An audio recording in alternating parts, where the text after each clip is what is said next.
You're listening to The Human Upgrade with Dave Asprey. Formerly, you're listening to The Human Upgrade with Dave Asprey. Today, our guest is Dr. Gad Saad, who's a professor of marketing at Concordia University's John Molson School of Business. But the reason I want to talk to him is that for a decade, he has held the research chair in evolutionary behavioral sciences and Darwinian consumption. And this is what makes me happy. He's one of the best known public intellectuals fighting political correctness and the tyranny that comes with it. If you've been listening to the show for any of the last 1,000 episodes or following me on social, you might have noticed that political correctness isn't my favorite thing. And for the record, I do not vote for any party. I don't even believe in parties in general. I think they're a way of removing choice and giving you the illusion of control. So yes, I will just say it. If voting changed anything, they would have made it illegal a long time ago, but it sure does feel good. So there. Now, many people are offended, which is the whole point of political correctness. It's okay to disagree with me and still listen to what I have to say. And if you hate me because of anything I say, you should tell all of your friends and you should stop listening right now. There, we got that out of the way. You have a new book, though, that isn't about political correctness. And that's what I wanted to really talk with you about. I know we're going to make some jokes that are inappropriate or something, but the Saad Truth About Happiness, 8 Secrets for Leading the Good Life. And this is because you're an evolutionary behavioralist. The reason this is fascinating to me is that I believe we have an operating system in our meat. I call it the meat operating system in my most recent book. What that means is that you're going to learn about things like why happiness makes you live longer. And if you're a longtime listener, you know I've written one of the major books on longevity. I'm planning to be a guy who lives to 180 at least. Yes, I may be aggressive on that, but I'm okay to be aggressive. I'm also okay to have the world's most expensive pee from the 150 supplements I take per day. That's all good. But who cares if you're not happy? Because happiness is a skill. We know some of the ingredients of happiness, but I don't think you're going to find any expert on earth who understands happiness from an evolutionary perspective like Gad does. We're going to talk about how to live the life you want, not the life that you were programmed to expect. And we'll talk about how anti-fragility makes you happy because it's topical. Actually, 2 nights ago, I think it is now, I decided at 9:30 at night that I didn't want to be locked in the gates of Burning Man in the middle of the worst mud storm I've ever seen. So I decided to throw on a backpack and to slog 6 miles in the middle of the night, including crossing 2 almost rivers, and to walk out of Burning Man so that I could do this interview, which I did. And I don't regret it one bit. But the fact that I could throw on a backpack and walk until 12:30 at night on a moment's notice is part of the physical side of anti-fragility. But there's also the, my feelings were hurt and I can't function side of anti-fragility. And I'm going to go deep on that in this interview. That said, it is an honor to have you on the show, Gad. Oh, it's a pleasure to be with you, Dave. Thank you for rushing back from Burning Man to be with me. You are most welcome. And I'm going to do my best to say your name, which is between God and Gad and right in the middle. So if I call you God, it's entirely accidental. And if I call you Gad, I apologize in advance. No worries. You mentioned in your book that there's no magical formula for happiness, but that there are ingredients that are necessary. What are the ingredients for happiness that you must have? Well, I think that when you wake up in the morning next to someone, if that person that's next to you is someone who you feel comfortable with, whom you trust, whom you love, that's already, you're climbing Mount Happiness nicely. Then if you go off to work and then you pursue a job that gives you purpose and meaning, I wake up every day and I sort of rub my hands in anticipation with a, gleeful desire to pursue the days. Today I'm speaking with Dave Asprey. Did I pronounce that right, by the way? Asprey? Yeah. Asprey, okay. I might be talking to some graduate students. I might be working on the idea for my next book. There are all sorts of immersive things that I face on any given day. Once I finish my work, if I return to that bed next to that person that I love, then boy, I've pretty much seemed to have cracked much of the code of happiness. And so that's why very early in the book I have a section. I guess we'll get through many of the other recipes, but I have a whole chapter on choosing the right spouse and choosing the right profession as two of the most fundamentally important decisions that you'll make that either will impart great happiness or great misery upon you. And we can drill down each of those if you'd like. Are you an advocate of people ending their marriages if it's not working so they can be happy? Well, I mean, certainly, by the way, I don't think I've discussed this publicly, but just your question kind of necessitates that I share this. Uh, my parents probably hold the all-time world record for separating after the longest marriage. I'm almost certain they probably hold the world record. They were married in 1950 when they were both very, very young. My father was about 20. My mother was 16. This is Wow. old school Middle East, right? I mean, my mother had 3 kids by the time she was 19, and then she had me 10 years later. I'm the youngest of the family. My daughter is 16. I can't even imagine, right? Exactly.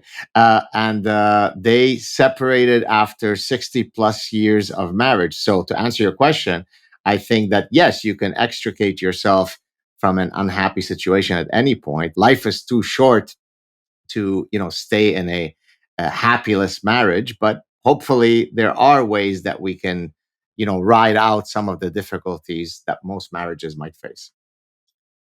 Very well put.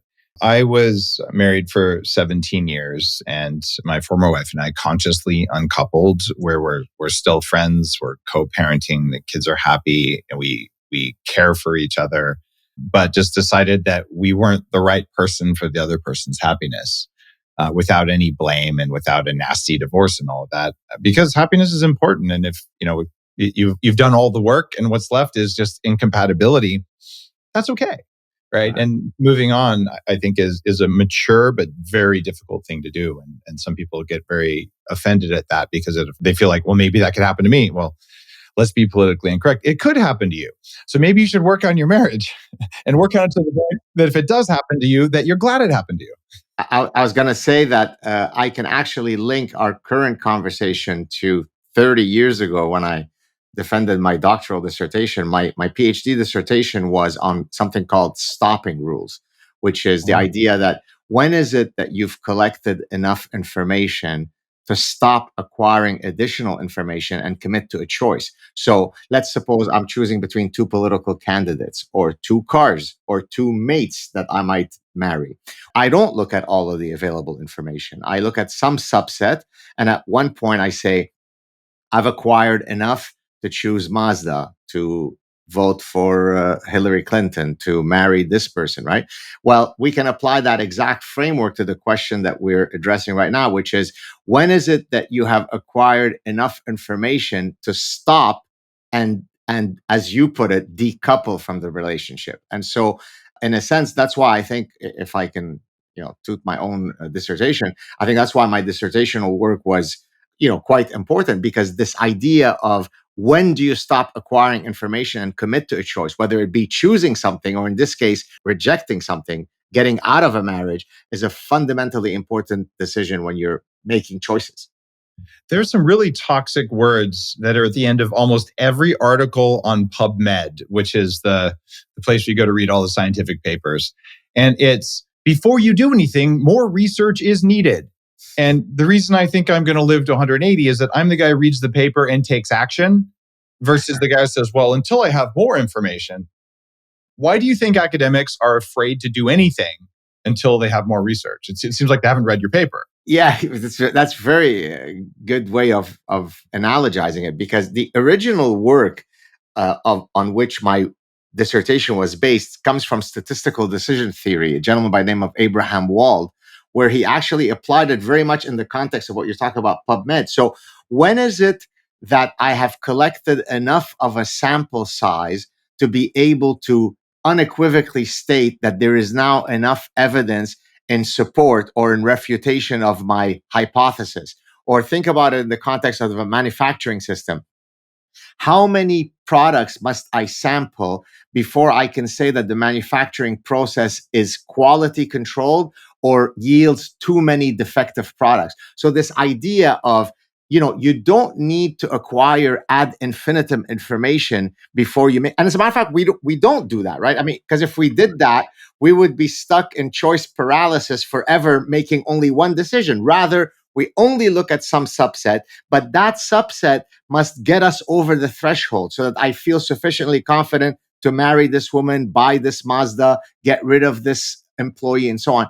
I think it's but to your question about scientists, I think scientists are very, very risk averse in the pronouncements that they make, which, by the way, is one of the reasons why they're usually not very good public speakers or in the public, because they have to put 73 qualifiers before every sentence, right? It's almost, we believe that it could be, the evidence suggests. And once you put so much equivocation, then your most statements have no longer any actionable meaning. It's also funny that many academics who join the world of educating the public, they kind of get looked down on by other academics. And, well, you didn't put enough qualifiers in there. And besides, you just sold 1 million books and helped 1 million people. So therefore, and you get sort of this, like, you're not a real academic. Do you ever face that? Oh, yes. Yes, that's a great question. So in the first chapter of my previous book, this guy right here I'm pointing to, The Parasitic Mind, I call what you just described the garage band effect. So if I am a starving artist, musician, playing in my garage in front of my girlfriend and my mom, then I'm a struggling artist who loves, I'm passionate about my art. If I then have a breakout hit on the billboards, and now I play at Wembley Stadium in front of 100,000 people, I'm a sellout, right? And so academics are exactly those who succumb to the garage band effect. And I'll give you a specific story. In 2017, I had been invited to speak at Stanford University's business school, certainly one of the meccas of academia, to talk about some of my evolutionary psychology work as applied to consumer behavior and so on. And the night before my talk, the host who was hosting me that evening, we went out to dinner. He's a fellow professor who then became an editor of a major journal in my field. He said to me, I was doing some searches to kind of get a sense of your background, your profile, and I didn't know, you were friends with Joe Rogan and you go on his show and so on. I said, yeah. He goes, yeah, well, we don't condone that at Stanford. I said, you don't condone what at Stanford? Don't tell Andrew Huberman. Whether he was guest number 400 on this show before he had a show, right? Exactly. And so he said, well, we don't do research so that it could be sexy so that we can appear on Joe Rogan. I said, well, I don't do that research either, but surely it is better to be able to both do great research that is peer reviewed and then take that show on Joe Rogan so you can popularize it to 20 million people. I can do both of these. But in his mindset, he was looking down at me because I was a sellout. I was a Joe Rogan friend. Yeah, if they want to say you're a sellout because you took the university's research and you made it popular, it begs the question, what is the purpose of the university's research? As a Silicon Valley entrepreneur, I got really frustrated. I realized the best technology never wins because it's easy to invent things. It's very hard to get people to use them. And if you invent it and no one knows because you kept it in your garage and you kept it a secret because you suck at marketing, you're also a bad inventor. So to any academic listening, by the way, shame on you for listening to a podcast. This is not a journal. And number two, you got to do the hard and ugly work. I love writing my books compared to publicizing my books. Like, I've been on hundreds of podcasts to say the same exact thing because that's our job. If our thoughts are worthy, to get them out there. And if they're not worthy, then don't write them down. Right. So, but to our point, if I can, forgive me for interrupting you, I think the reason why they have that penchant to denigrate, it's the classic ego defensive strategy, right? Because the typical academic has mastered the publishing game in peer-reviewed journals. And I'm not denigrating that. As a professor, I am tasked to create new knowledge and publish it in top journals. That's great. I still love it. I love to do that. But that person has mastered that particular medium, but it takes a completely different set of social skills to be able to go on Joe Rogan and roll with those punches. Now, if I am this kind of weaselly, kind of shy academic, I'm not going to be able to go on Joe Rogan. So I could do one of two things. I could either recognize that I don't have that skill set, or I could, with complete professional envy, look at the one who can do it and say, you suck. You're not a real academic because you're friends with Joe Rogan. So it's a classic ego defensive stuff.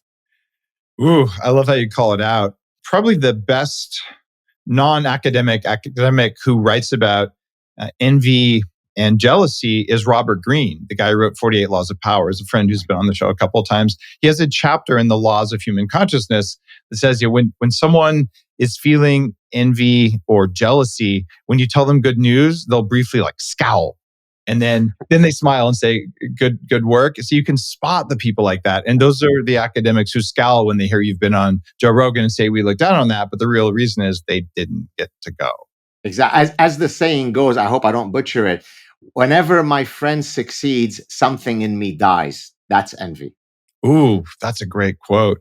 Now I got to ask you this. So every time I went on the Joe Rogan show, he was like inhaling right before the show started and like trying to hand me the joint.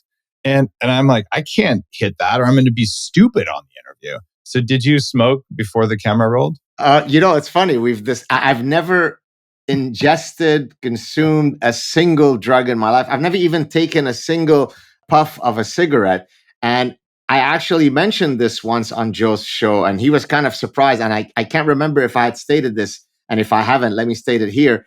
I don't need drugs. I'm high on life. Life is my drug. Hence, that's precisely why I wrote that book, because the majesty of life I've never taken crystal meth or heroin, but I'm on a perpetual heroin high. It's called life. It's true that life makes opiates, and that's what you're getting from heroin. So when you're doing it right, you can turn that on, but it probably isn't on. In fact, research shows it's not on all the time. You kind of cycle up and down.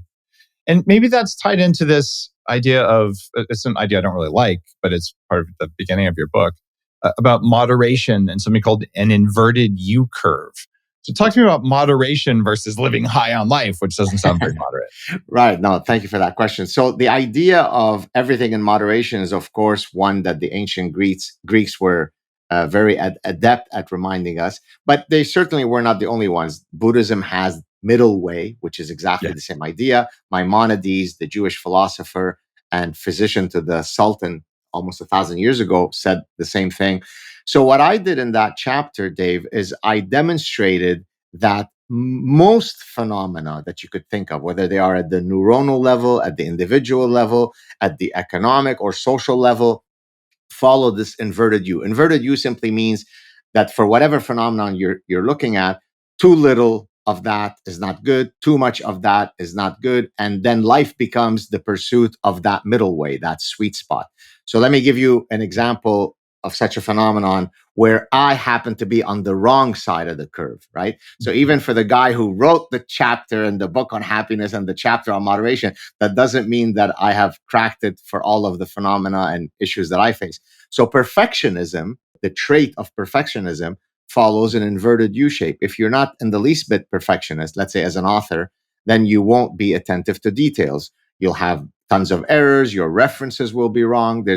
As you know, as an author, that you have to be attentive to details. On the other hand, if you are where I am on the curve, on the too perfectionist end, then you end up spending 2 weeks going over the galley proofs. For those of you who don't know, the galley proofs is the final version that you receive. This is your last chance to find any errors. After that, it's going to press and your error will be immortalized. And that makes me incredibly anxious. And so I spend way too much time reading every single strike of the keyboard, poetically stated, because I am so fearful that there might be a comma out of place or a typo wrong or a reference had the wrong issue journal, whatever. And so had I been able to better temper myself on perfectionism, so I come to the sweet spot, then I might have gained that one extra week where I only found 2 typos. Those 2 typos were not worth my extra week of doing this. And so even the one who recognizes that life is about finding the sweet spot, that doesn't mean that we can extricate ourselves from that trap. Okay. I got to ask a really big question now. So I'm the kind of guy who will say, okay, I'm going to outsource perfectionism. I'm going to hire perfectionists to review my book. And in order for me to do that, it requires trust. And these are evolutionary things. These are all feelings that are in our biology, not necessarily in our conscious mind, right? But the more trusting you are, the more likely you are to attract a narcissist or a sociopath into your organization who will take advantage of your trust. But if you're untrusting, what's that going to do to your happiness, right? You're not going to be very happy if you don't trust anyone. So how do you navigate that inverted U curve to trust only some of the time and still be happy? I can again apply what you just asked to my own academic career. And I mentioned it briefly at one point in the current book, in the happiness book. So part of being a productive academic is to set up networks of collaborations. In this case, you're not subcontracting your work to another, you're an equal collaborator. Right. But given the exacting code of perfectionism and ethics that I have, I've ended up walking away with many opportunities for collaborations because I wasn't sure, to your point, you used the word trust. I wasn't sure that I could trust that person or that lab enough to meet my standards of perfectionism. And in doing so, I lost the opportunity to publish 20, 30, 40 additional papers, which otherwise I would have. Now, let's put it in the context of the inverted U. If you're someone who never wishes to collaborate, that's certainly going to affect your productivity. And so maybe that's bad, right? If every single paper you ever publish is a sole authored paper, boy, you're losing an opportunity to create interdisciplinary teams and so on that might help you crack a problem that otherwise you wouldn't have been able to crack if you were working alone. If you are too much of a collaborator, whereby there is no mechanism of vetting people, then you end up, for example, let's take an extreme case where you are on a paper with some people who ended up being so unethical that they doctored their data, right? That's one of the things that scares me so much. How do I know when I'm working with someone that they're not scammers? Now, my name is going to go on that paper. So there is, again, a sweet spot. In my case, I've always been on the wrong side in that I'd rather be able to sleep well at night knowing that any paper that I've produced passes. I tell my students, did it pass the Gad kosher test? Only then do we send the paper. And so they'll write back to me, yes, professor, it passed the Gad kosher test. So, it's a lifelong struggle to constantly know whether you're on the wrong side of those curves or whether you've hit the sweet spot. And I struggle with it just like anybody else. I'm happy you talk about that. I do too. I care so much about the books that I write and about truthfulness and just saying, well, here's how I've noticed it works, but I don't have a paper for it. The paper might come out 5 years after the book is written, and that has happened. But you can say, well, try it and see if it works versus we know this to be true because of these facts. How do you handle critics? When people come out and say, well, your paper was wrong and you're a bad person and all the things that critics say. What's your process for that and staying happy? So that's a great question. So it depends. There are two types of critics, one of whom don't trigger me at all, and I'll answer how I handle them, and another group that do anger me. So let me answer those first. The ones that upset me are the ones who are walking Dunning-Kruger effects. What does that mean? Dunning-Kruger, if you may know, is someone who is blissfully arrogant in their supreme ignorance, right? So it's the perfect combination of they're completely imbecilic and yet they're really arrogant about being imbecilic, right? And of course, social media is populated with nothing but such types, right? So when someone writes to me and says, what is it that you study in evolutionary psychology? That's just a bunch of quack science. That upsets me because that moron from the safety of his basement is engaging in a fundamental attack on decency, right? Because they have such hubris. They think they know so much. They know nothing. They're taking someone who spent 30 years of their life studying this stuff, and they're saying, no, you're full of... So those guys usually upset me because they're violating, in my view, codes of human decency, of how to behave properly, how to engage in a proper, debate. The other folks who genuinely criticize me, let's say in the pursuit of my fellow academics or social critics. So let's suppose I'm trying to demonstrate to you that toy preferences are not socially constructed, meaning that little boys prefer certain toys and little girls prefer certain toys. And that's not because of social construction. There are some evolutionarily relevant biological mechanisms that explain these universal sex-specific toy preferences. Now, why am I using this in the response to your question? Is because I will get in academia many critics of mine, of my evolutionary psychology work, who are social constructivists. In other words, they argue that biology matters for the mosquito, the zebra, and the dog, but surely biology doesn't matter for consumers, Professor. Surely it doesn't apply for, right? So, but we transcend our biology. Yeah, We right. are cultural animals. And so the way I'm going to now address those detractors is what's in chapter 7 of the Parasitic Mind. So there, what I do, Dave, is I build what are called nomological networks of cumulative evidence. What's a nomological network of cumulative evidence? It's me trying to say, let me think about my critics, to your question, my most vociferous, dogmatic critics.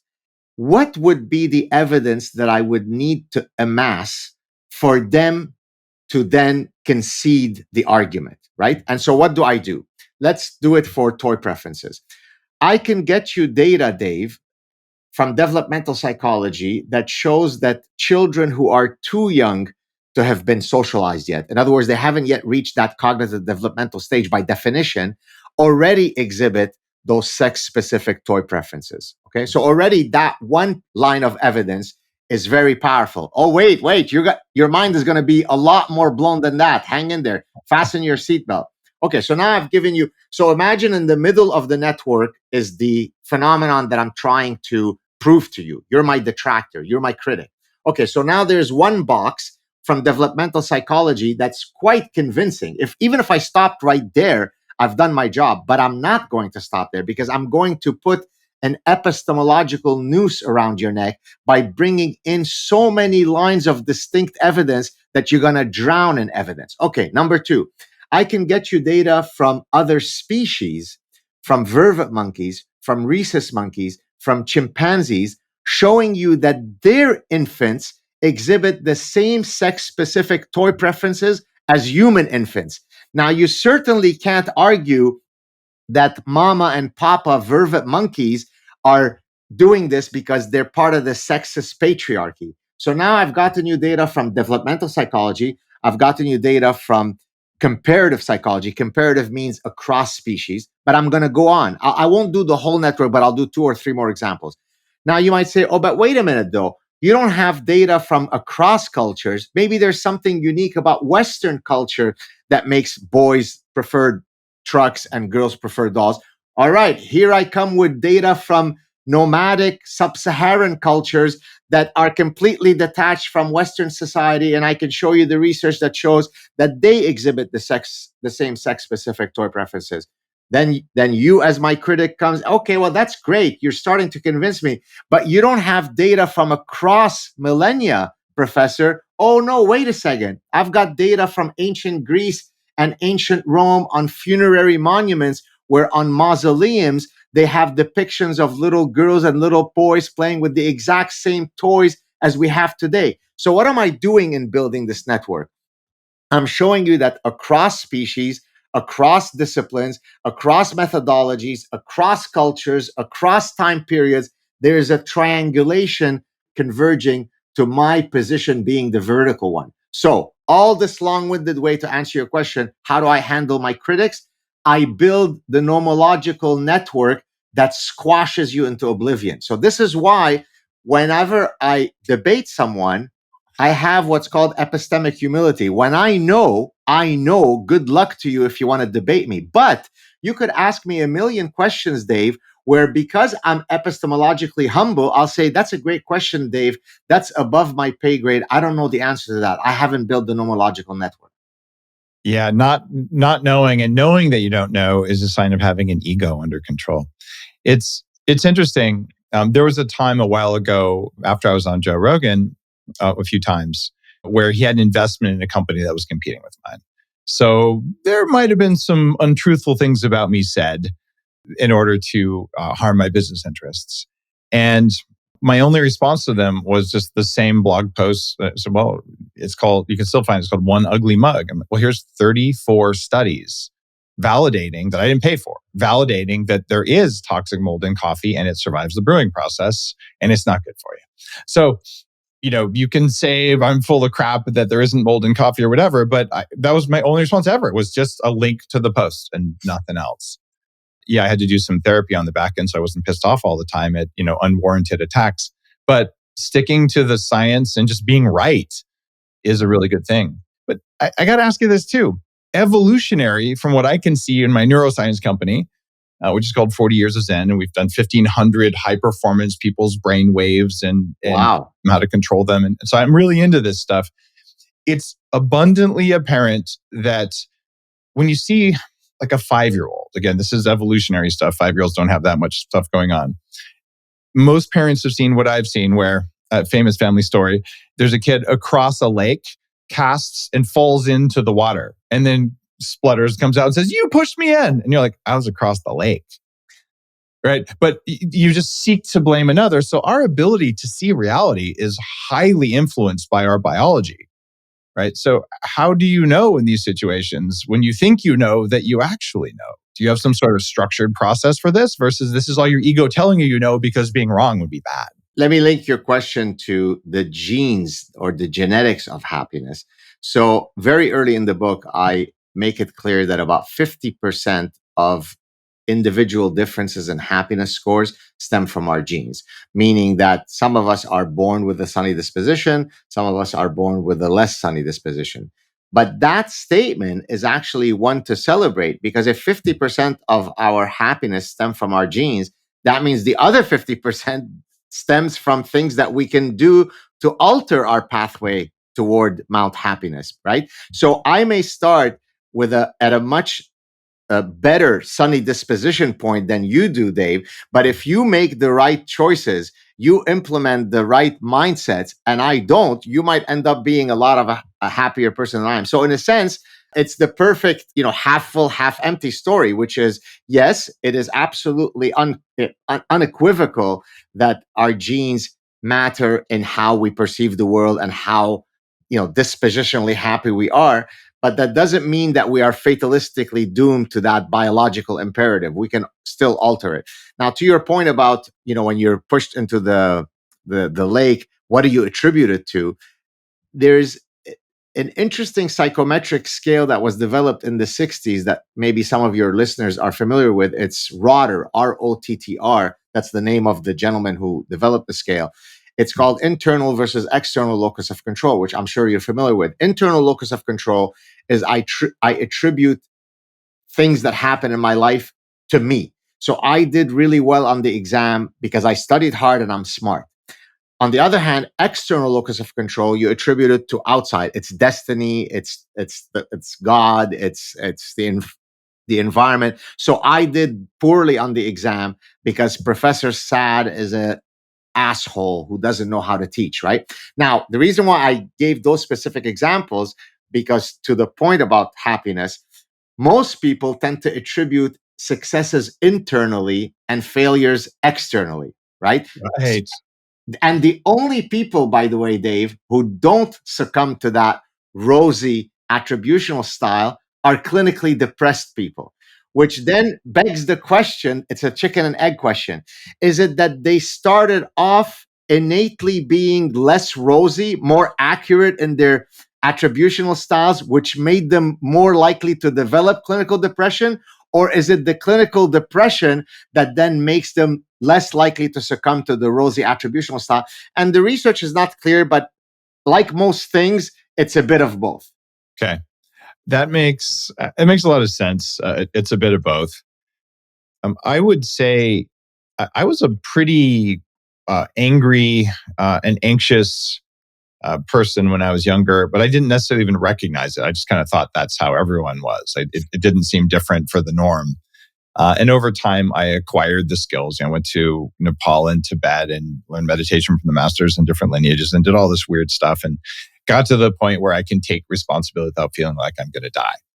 And I understand too that it's a great evolutionary strategy to not do that, right? Because if you were to build human hardware as if our conscious brain wasn't in there, and your body doesn't really like it that you're in there, as far as I can tell. then you follow a set of behaviors that guarantee survival of the species, which is, run away from scary things or kill them. Don't think about it, right? Do it before you think about it. Then eat everything before you think about it. Then fuck everything else before you think about it to make sure that there's another species. And if there's anything left over, go build a community or whatever. But that's kind of mercenary, but it feels like that's how our hardware works. And it's our job to overcome that. Does that model jive with what you've learned? Yeah, so I'll attack the evolutionary angle from a few places. So in the book, I talk about the mismatch hypothesis, which I'll explain in a second, as an impediment to happiness. The mismatch hypothesis originally came out of evolutionary medicine, and it basically argues that many traits or preferences or behavioral patterns that would have been selected because they were adaptive in our ancestral environment become maladaptive in the contemporary environment if the contemporary environment is different from the environment in which that trait evolved. So let's take a classic example, our gustatory preferences.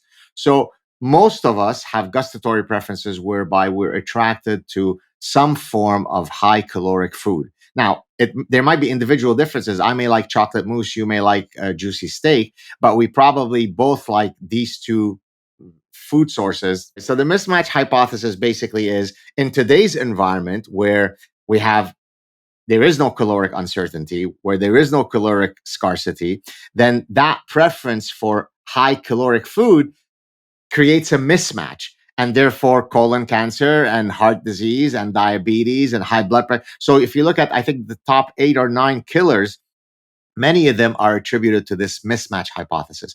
That mismatch hypothesis also applies to our happiness in social settings. The idea being that we've evolved to be in groups, what Dunbar called Dunbar's number of 150. We've evolved in small groups precisely because we're able to then computationally maintain these reciprocal arrangements with a small band of 150 people. I scratch your back, you scratch mine. I scratched Dave's back, but he never scratched mine. He seems to be untrustworthy. I should stay away from him. Beyond 150 people, it becomes difficult for most brains to keep track computationally of all these relationships. So the optimal groups have typically been around 150. Now imagine in today's urban environment where I may live in Manhattan in front of 8 million other people, but I'm actually alone in the sea of humanity because I haven't replicated this tight bonding of small social ecosystems that my brain and yours expect. So the first evolutionary argument I would make is that people are generally happy if they don't have this mismatch hypothesis being operative, right? So if I can live in an environment where I have to walk for my food, assuming that I can, where I don't gorge on high caloric foods, where I have meaningful relationships with a few people, then that's going to, on average, make me happier than if I don't. Okay, number one. Number two, also relating to this evolutionary framework, many adaptive traits become maladaptive when they misfire. So take, for example, OCD, obsessive compulsive disorder. The evolutionary root for OCD is that the idea of scanning the environment for environmental threats makes perfect adaptive sense. Mm-hmm. The problem is that OCD is a hyperactive firing of this otherwise adaptive process, right? So let's suppose I say, I want to check that the oven is closed. Okay, so the warning flag goes up. I check that the oven is closed, warning flag goes down, and then I go on with the rest of my day. The OCD sufferer has a hyperactive flag whereby they are now stuck in an 8-hour infinite loop of checking the oven. And so the adaptive mechanism becomes maladaptive when it becomes hyperactive. And so there are many different evolutionary angles that we can tackle to try to understand why we're happy, and in some cases, why we become miserable. So beautifully said. All right. If you and Jordan Peterson arm wrestled, who would win? Well, here's what I could tell you. If it was a game of who's taller, he wins. Arm wrestle, I think I'm more, mesomorphic body type, shorter, more compact, lower center of gravity. I'd like to think that I've got more explosive power, but who knows? I'm pretty sure that if we set you guys up to arm wrestle in the Roman Colosseum, you would pull in almost as many people as Elon and Mark Zuckerberg. So it's thank you. That's a very kind.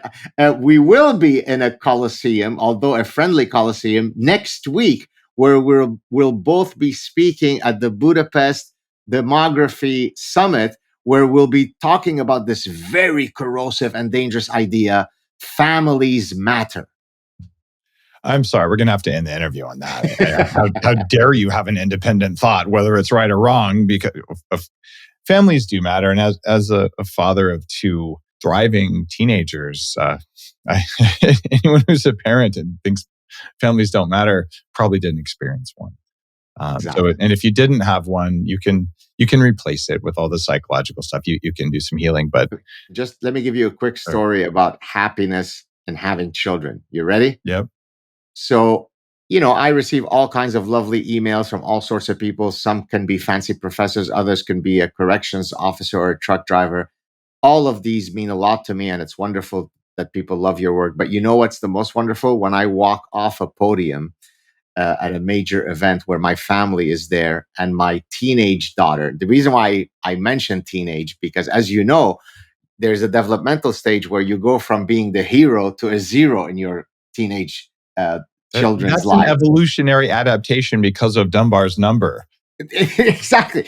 And so when your daughter comes up to you, hugs you, as she did in my case, at the end of my talk, I said, Daddy, I'm so proud of you. I love you. That's what happiness is. That's a beautiful tale. And yeah, it is. When your teenagers say they love you, you know you did something right, because evolutionarily, like I've been telling my kids this since they were 5. I'm like, guys, we evolved to be in tribes of 150 people.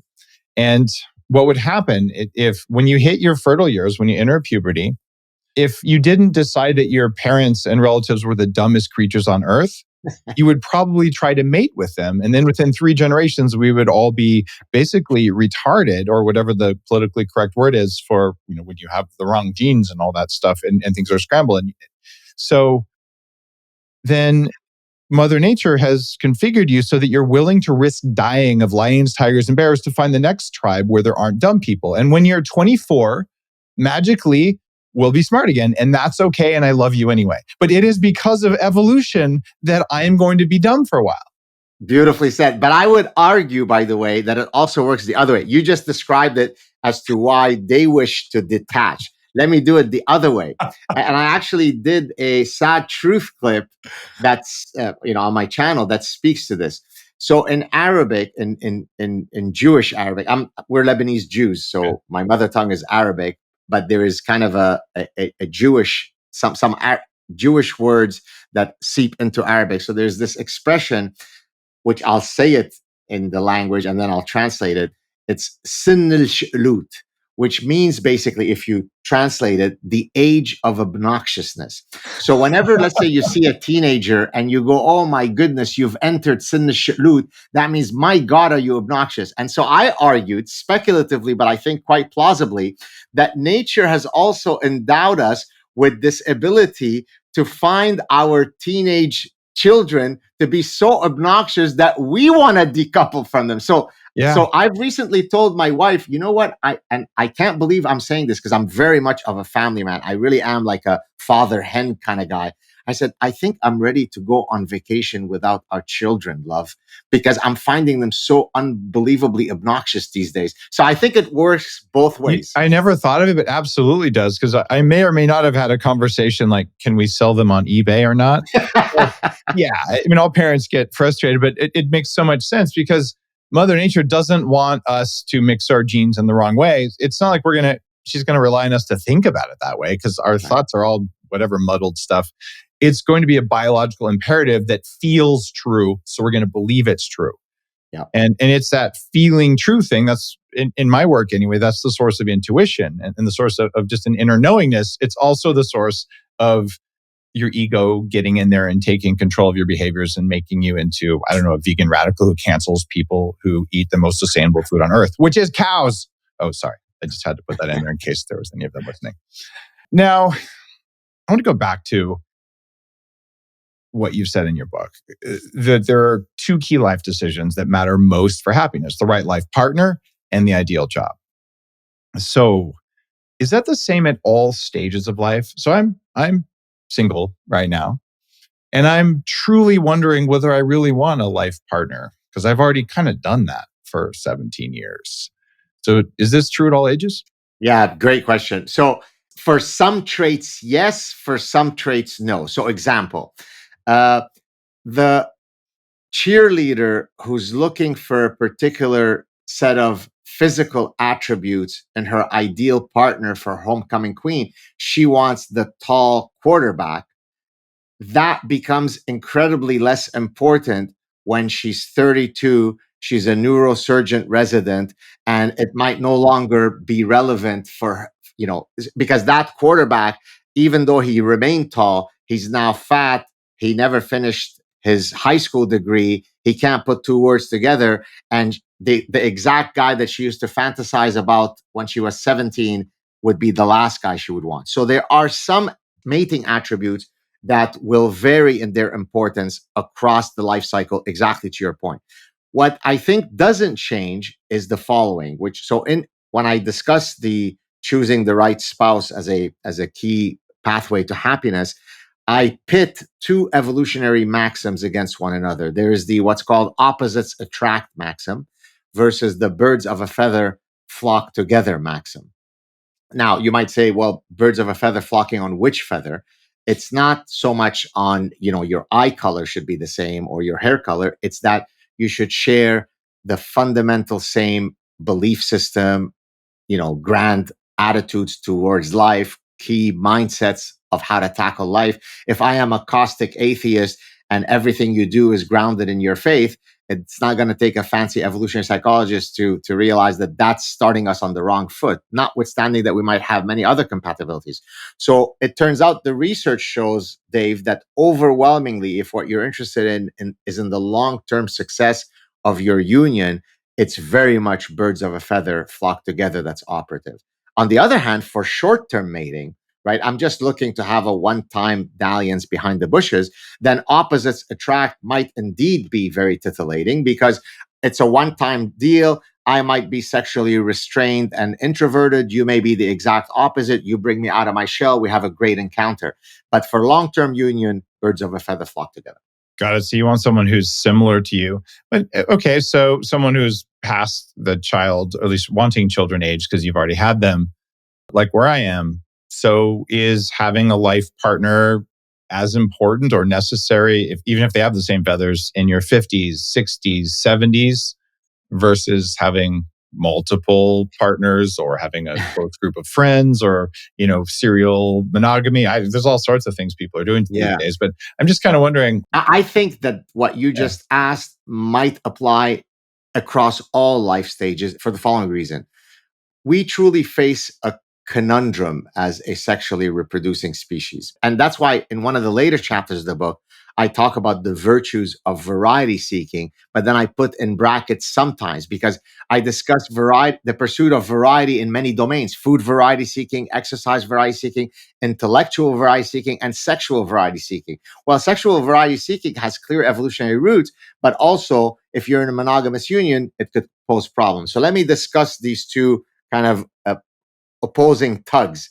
On the one hand, it is incontestable that both men and women have evolved a desire for sexual variety seeking. People who don't believe that are just repressing the fact that they saw someone attractive and they were taught shame over that. What is also incontestable is that across all cultures, it's an absolute human universal, men have a greater penchant for sexual variety seeking than women. That doesn't mean that women don't have that variety seeking penchant as well. And I've built, if you'd like, the nomological network that demonstrates that women also have a deep desire for sexual variety seeking. Okay, so on the one hand, and there are very clear evolutionary reasons why we would be interested in sexual variety. On the other hand, there are also very clear evolutionary reasons why we would have a deep desire for long-term pair coupling, because we are a biparental species. I mean, officially, biologically,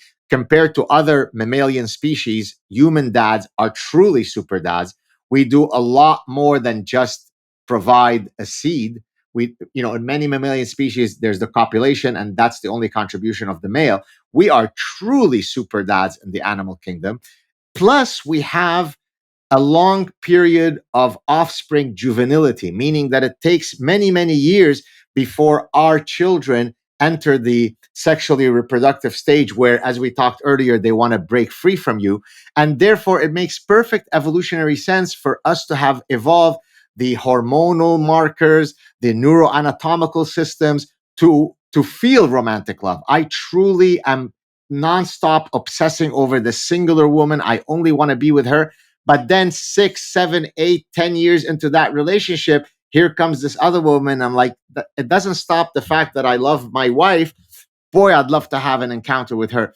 I can't give the prescription of what each individual should do, but what I can absolutely confirm is that it is perfectly natural that we feel that conundrum because both these evolutionary drives are pulling us in opposite directions. I think chapter 4 in your book says all good things in moderation. So I think you just did write a prescription there. Yeah. Although for most men, their moderation would be, I'll sleep with 10 other women other than you, sweetie. But of course, in your case, you only sleep with me. That's the moderation. Yeah. Because as we know, men face paternity uncertainty. Women don't face maternity uncertainty. That's why we've evolved the cognitive, the behavioral, and the emotional system to really be triggered by threats of infidelity from our women. Well, one of the things I like to say at the start of my public talks is that if anything I say triggers you, it means you're walking around with a loaded gun and you might want to unload that. Because if you can be triggered, you need to grow up and you need to get a therapist. And so in my case, like I've never cheated in any relationship because my word and my integrity really matter. But like all human beings, I've often thought, wouldn't that be fun? That's lovely. And that first of all, I highly respect you for that. And I can say right here that I too have not cheated. Now, and I think what I'm about to describe for myself, based on what you just said, could probably apply to you. When people ask me, why do you fight the battles that you fight? You already lead a very stressful life as a professor with a research lab, so on. Why do you get engaged in all these kinds of things? And I usually tell them, and the answer I'm going to give also applies to cheating on your partner. I say, I have a very exacting code of personal conduct. I'm my worst critic, meaning that when I go to bed at night and I put my head on the pillow, I won't be able to sleep at night if I feel that I was in any way inauthentic, because then I would feel as though I'm a charlatan and I'm a fraud. Therefore, if I walk away from an opportunity to defend the truth, that means I wasn't fully honest at that moment. And therefore, I just can't walk away from those fights because in the same way that if you see someone being mugged, you could be one of two people. You either intervene or you pretend you didn't hear the cries of the screaming. And so I think it's the same thing for cheating. Once my wife once told me, I think jokingly, but maybe not. She said, you know what? If you cheat on me, that's okay if I never find out. And then I said to her, but I would find out. I would know. So thank you for giving me that green light. But guess what? You must have married the right guy, because it doesn't matter to me that you would give me the green light. I wouldn't give myself the green light. There's some cultural variety there, though. In the US, that's absolutely not. But if you go to France, mistresses are pretty common. Or I traveled around China a good amount earlier in life. And I'd go out for drinks with guys who are married, happily married, and oh yeah, let's go to the other club. And like, that's not my kind of club. But there's, oh yeah, I have a girlfriend. I pay for her apartment, and like that's just normal. Everyone does, right? So it could be. And I've talked to some Asian friends, who are married, saying, yeah, that's kind of how it is. And I know about that. The wives, I know about that, and like it's just it's part of our culture, and they've actually said that to me. I'm not saying it's part of all culture from any part of Asia, but it was interesting where there's an acceptance of that side of things that varies by how you were raised. So maybe she was curious. Yeah. So what you just said is actually a very, very important evolutionary point. So let me first describe it broadly, and then I'll link it to the cheating story that we're talking about. So there's a subfield within the evolutionary behavioral sciences called behavioral ecology. Behavioral ecology is the field whereby you study cross-cultural differences via the evolutionary lens.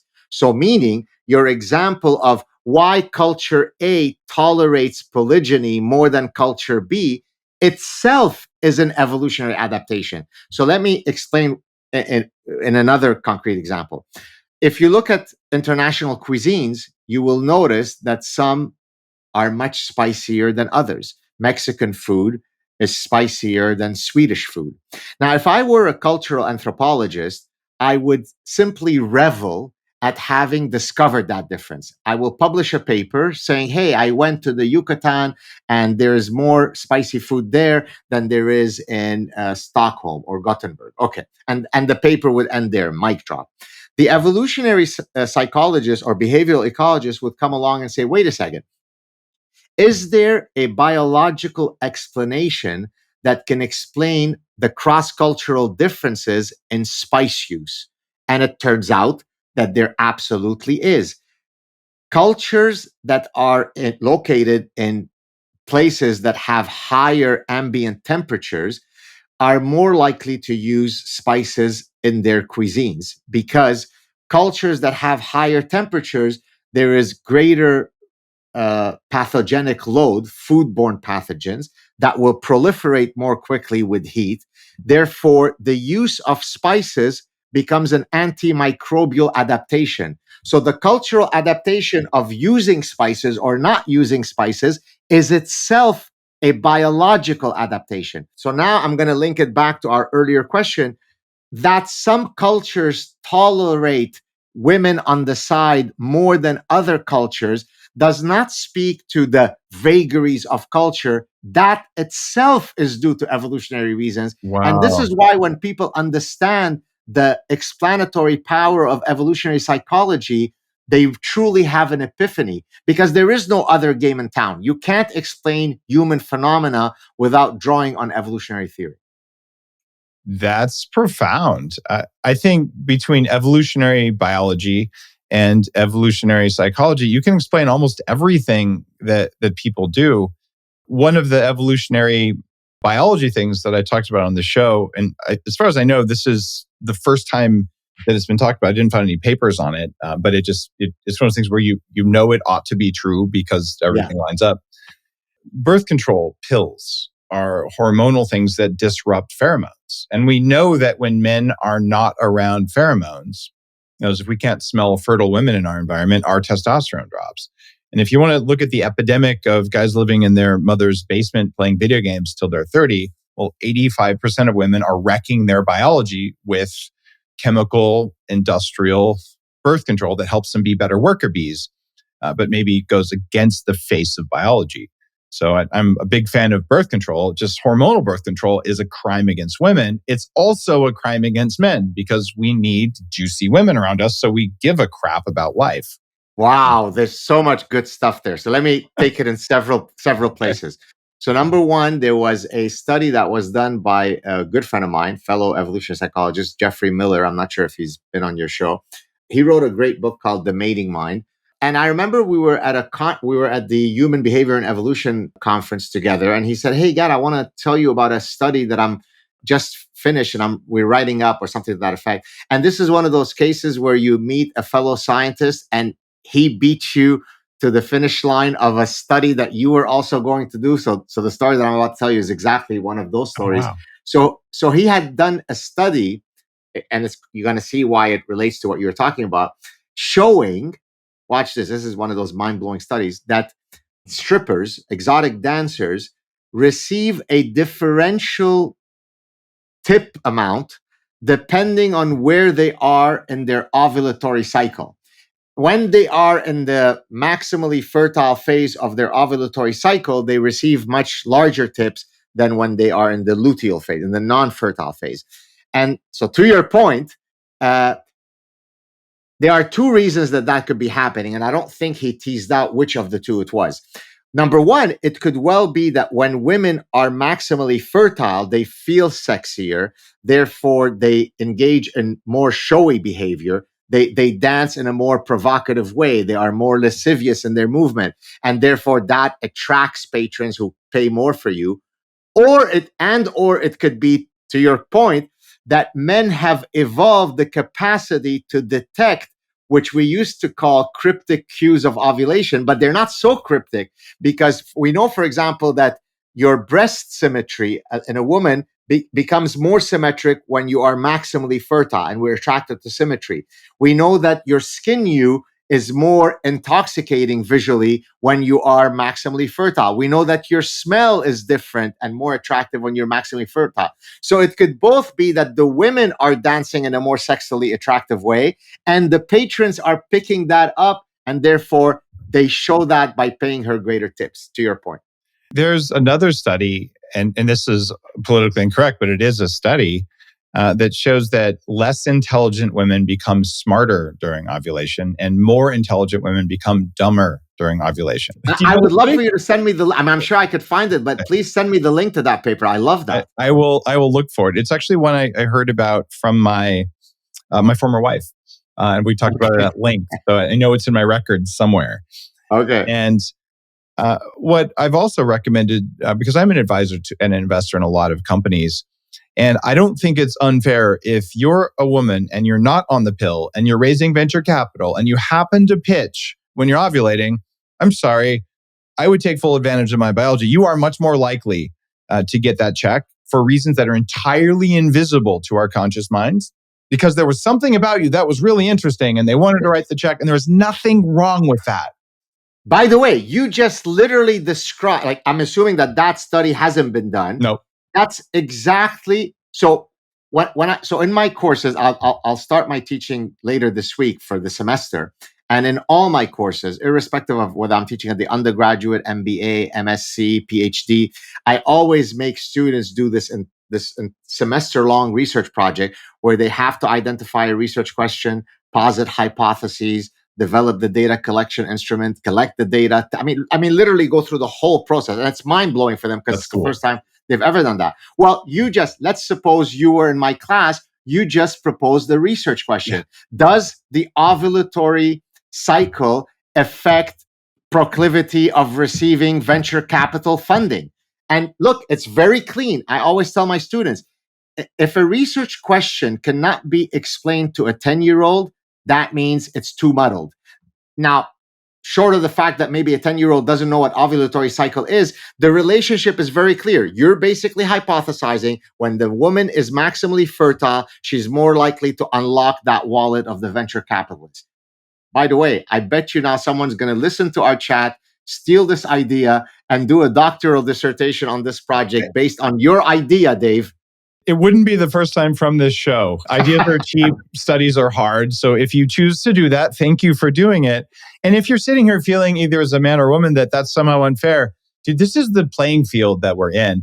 And what's not fair is that when the Me Too movement started, many of my female entrepreneur friends were just pissed because they're saying, I can't get a meeting with VCs because they won't take a meeting alone, because then there could be an accusation. So there was a big backlash there that wasn't fair, because it's already harder for female founders to raise money. Then all of a sudden they can't get meetings because there's this societal movement around trying people without a trial and crucifying them. So a lot of the VCs really reacted with fear out of this. So if that helps to balance things out, that's fine. And I'll just say straight up, a guy who isn't polluted with plastics and pollutions and basically things that disrupt estrogen, if you're aware of your senses, you can identify women who are ovulating. Maybe not with a 100% hit rate, but probably an 80% hit rate if you're in the same room with them and paying attention, because there's something different about them. And you can correlate after a while, oh, that difference is that. And this isn't about sexual attraction or attention at all. It's that there's something different about them.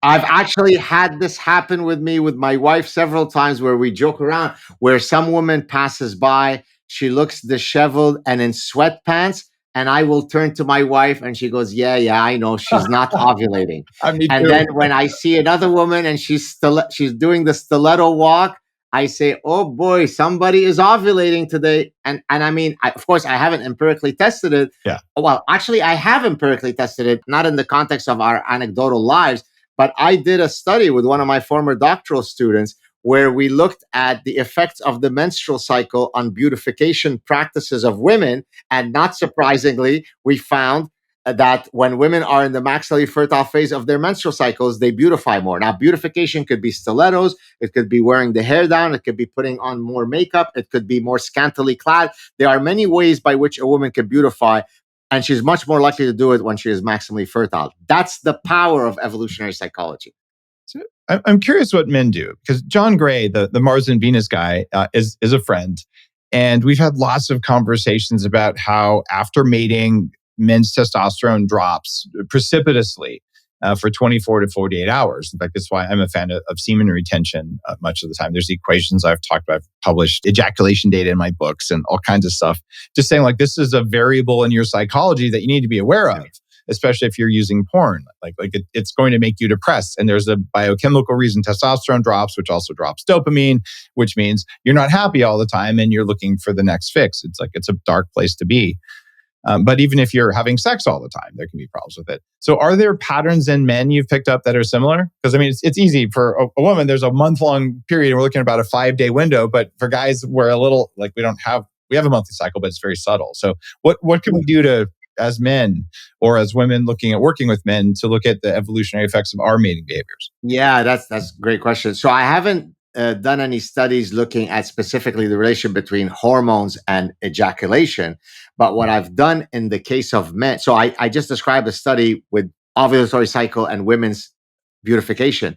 In the men's case, I've done a study with another one of my former graduate students where we looked at testosterone. So to your point, to your question, and the use of conspicuous consumption as a strategy. So conspicuous consumption is showy behavior via the use of products. And so we did a study, and both of these papers are published in really, if I may say, really truly prestigious journals. I can send you the links if people want to, look them up. I did 2 studies with this other student linking testosterone and men's behaviors. I'll mention the first study for now. We actually rented a Porsche. This is not imagine you're driving a Porsche and then you do the experiment in the lab as most psychology experiments. We actually rented a Porsche. And now I always tell people, you know what was the most impressive part of that study is trying to get a granting agency to give you money so that you could rent a Porsche for science. Now that's impressive. But in any case, so we had young men come to the lab where we had them drive both. So this is called a within subjects design. They both drove the Porsche and a beaten up old, whatever car. And we did it in 2 environments. They drove both of those cars in what's called the LEK. LEK is a zoological term where you go to engage in sexual signaling. You see it in many other species, let's say bird species. The males come in, start ruffling their feathers. Yeah. The females sit around the periphery, and then they pick the top dog. Well, in the human context, a LEK would be downtown Montreal on a weekend where everybody congregates, and therefore all the young men come around in their fancy cars. So we asked them to drive the car both in downtown Montreal and on a semi-deserted highway. Basically, in one case, there's an audience. In the other case, there is no audience. And what was the dependent measure here? It was we took salivary assays so that we could then measure their fluctuating levels of testosterone. So we first had a baseline measure. Wow. Then we had the 4 measures of the 4 experimental conditions. And then we took another baseline measure. And not surprising to probably anyone listening to the show, I'll just mention one of the findings. When you put young men in a Porsche, their testosterone levels explode. Now, what's the reason for that? And by the way, one reviewer, when we were going through the peer review process, said, well, how do you know that that's just not because they're driving fast and so on? Well, number one, we gave them very, very strict instructions not to do that. But number 2, when they are driving around the block in downtown Montreal, it's like driving in a parking lot. Yeah. It's bumper to bumper. So you can't even instantiate the speeding stuff. So it can't be that. We've ruled that out. The reason is simple. We know from many animal studies and human studies, when 2 same-sex rivals fight with one another, the winner has a rise in testosterone, the loser has a drop in testosterone. So once I imbue you with a high social status symbol like the Porsche, you're a winner, your tail goes up, endocrinologically, your testosterone goes up. So that's the kind of studies that I've done in my lab. That is so fast. You're reminding me I should put on a watch. So I'll put on my fancy watch. So if you guys are watching, this is like a 2-pound laser watch that would actually repel women, much like my toe shoes. It's a male birth control watch. These are real things. And what you've also done is you've allowed high-end concierge physicians to write a prescription for a Porsche, which makes it tax deductible to raise testosterone. I'm not even kidding. If you have a doctor who will write that, this should pass muster. Your insurance won't pay for it, but you can deduct it as a medical cost. I've made the exact same joke to my wife. I said, look, if I ever start slowing down in the bedroom, it's science that I have to buy a Maserati. And you have to go with that, because if you want me to keep up with in the bedroom, that's just a medical situation. Did you just justify the midlife crisis? It's actually a drop in testosterone that's cured by a sports car. I think you did. I think I did. And I think I deserve a Nobel Prize for that. 2, absolutely. I mean, only one guy's ever won 2, but you could be the second guy. Linus Pauling. Hey, you know who it is. That's amazing. It's a little story. Years ago, when I was 300 pounds and really sick, I went to my doctor in Palo Alto and said, I feel like I've been poisoned. Something's wrong with me. But vitamin C seems to help. And he goes, how much do you take? And I said, 3 grams a day. And he goes, stop, it could kill you. And I said, what about Linus Pauling? And he said, who? And I said, you're fired. And I never, it was on my. If your physician doesn't know Linus Pauling, he's not good, or she. And if you're listening and don't know who Linus Pauling is, 2 Nobel Prizes, took 90 grams of vitamin C a day. But I will tell you, given what I know now, I don't recommend you do that for something called oxalate, especially if you're vegan and you do a lot of spinach and crap like I did when I was vegan, because vitamin C plus spinach and kale and almonds and sweet potatoes equals really, really bad problems. Different podcast episode, but nonetheless, I got that in there.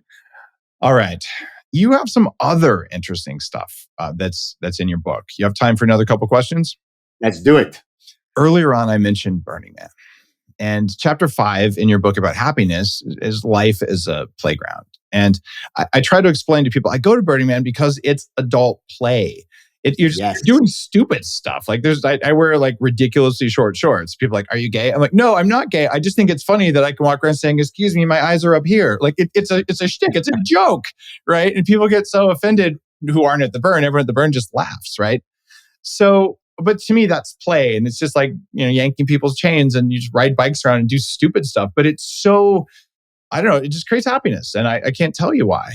So what does playfulness mean in your context? I'm assuming it's not Burning Man. Love that question. So again, sticking with the theme of evolution, there are amazing evolutionary psychologists that have studied why play is adaptive. Now, you can study it in other species or you could study it in the human context.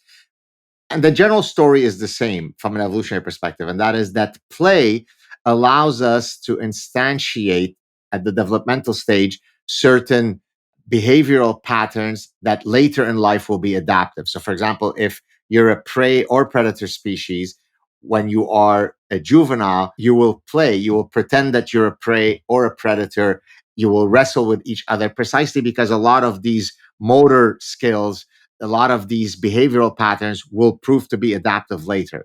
Now, that might imply that you grow out of play, right? So yes, it is important to play when you are young, but then adulthood is too serious to play. And of course, as you showed with Burning Man, that's not true.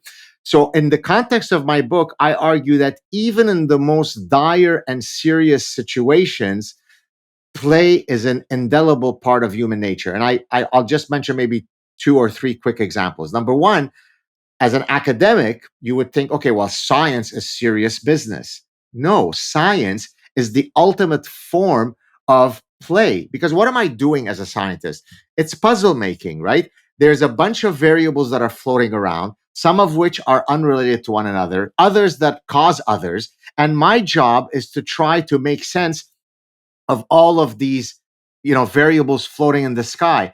Well, isn't that what you're doing when you're solving a 1,000-piece puzzle with your child? You are trying to solve a puzzle, right? So even science, and by the way, I'm not the first one to argue that, and I give several really cool quotes in the book of other, in some cases, well-known scientists who've argued that the reason why they've been successful as scientists is because they view it as a form of play.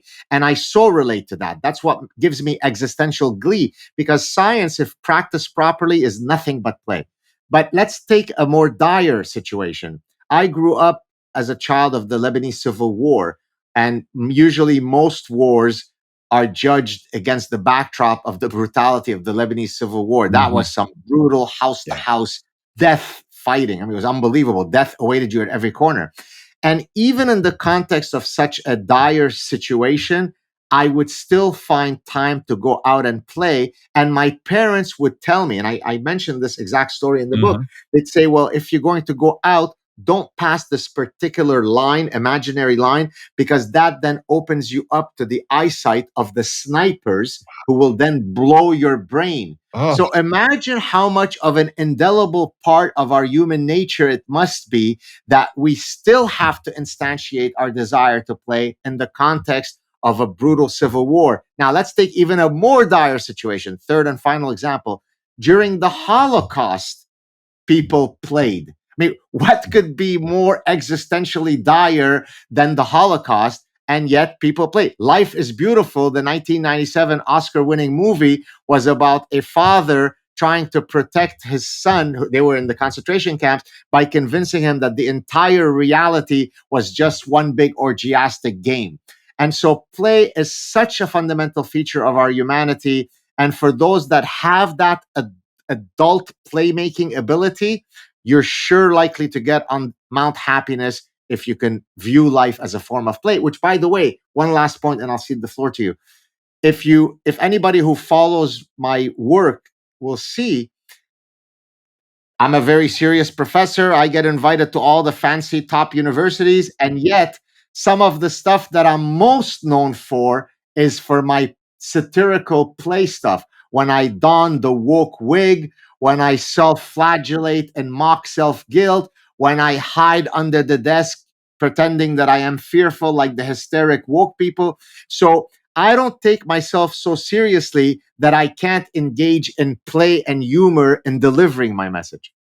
You're a funny guy. You can tell. I mean, I've interviewed way more than 1,000 people now, and some people have an inherent happiness and joy, and they can joke and laugh easily, and some people really don't. So whatever you're doing on the happiness front, I would say it's working. Thank you, sir. It comes through. When you were saying it's even worse earlier on these things where children will play in any environment. I thought you were going to go to the pandemic, because it seems like we more successfully suppressed play in children during the pandemic than we do during wars.